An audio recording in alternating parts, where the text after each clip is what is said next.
بسم الله الرحمن الرحيم. يا أيها المدثر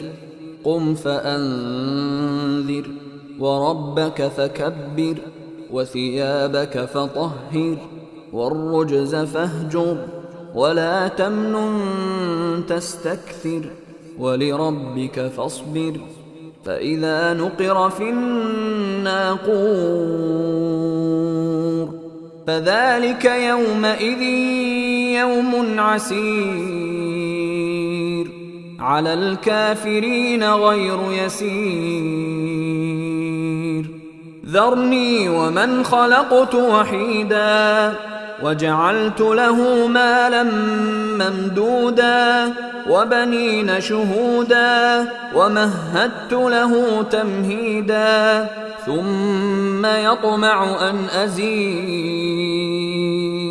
كلا إنه كان لآياتنا عنيدا سأرهقه صعودا إنه فكر وقدر فقتل كيف قدر ثم قتل كيف قدر ثم نظر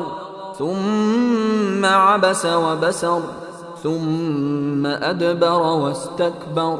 فقال إن هذا إلا سحر يؤثر إن هذا إلا قول البشر سأصليه سقر وما أدراك ما سقر لا تبقي ولا تذر لواحة للبشر عليها 19 وما جعلنا أصحاب النار إلا ملائكة وما جعلنا عدتهم إلا فتنة للذين كفروا ليستيقن الذين أوتوا الكتاب ويزداد الذين آمنوا إيمانا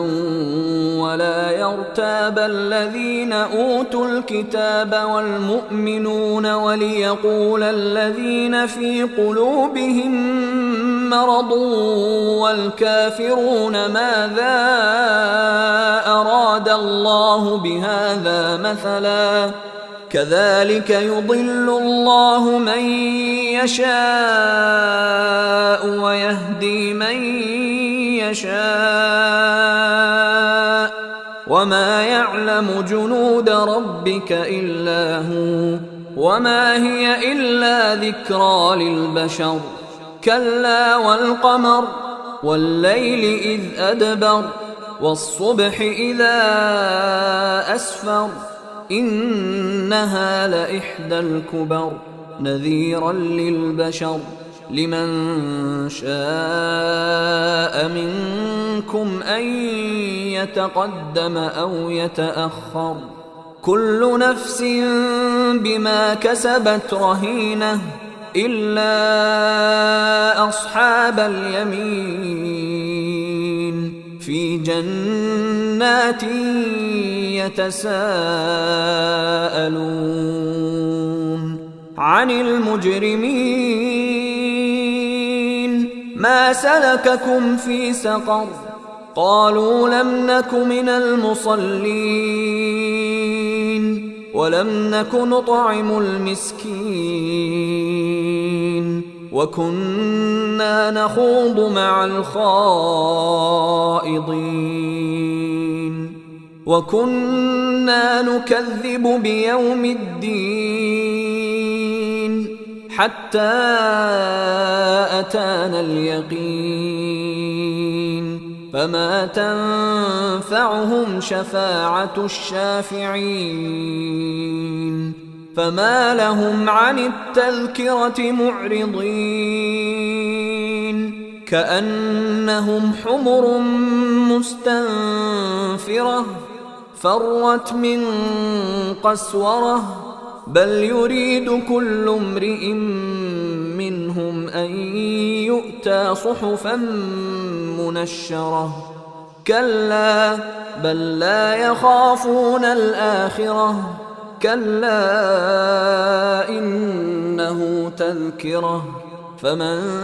شاء ذكره وما يذكرون إلا أن يشاء الله